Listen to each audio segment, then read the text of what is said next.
The state prison system in South Dakota is seeing its share of violence. There are currently more than 100 court cases involving prison inmates in the hands of the Attorney General's office. As KELOLAND's Tom Hansen shows us, South Dakota Attorney General Marty Jackley says the problems are on his radar, and his office is sending a message to inmates that violence won't be tolerated.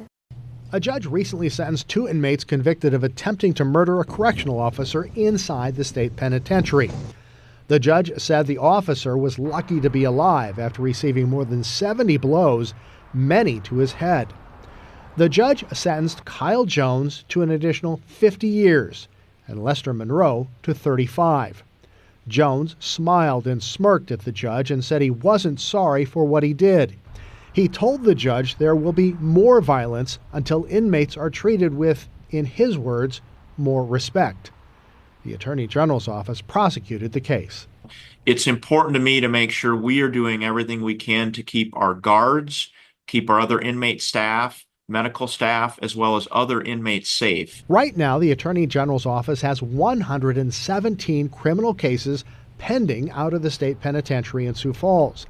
Jackley says he is taking a no-tolerance position and will vigorously prosecute each and every case. If you're going to do harm to prison officials, there'll be significant consequences. Monroe and Jones receiving 35 and 50-year sentences sent that message to leave our guards alone. Jackley says Jones' 50-year sentence doesn't even start until 2063, so it is basically a life sentence. The current penitentiary is 120 years old. The governor's office says the building is overcrowded, inefficient, and costly to maintain. A House bill authorizing the construction of a new men's prison in Lincoln County.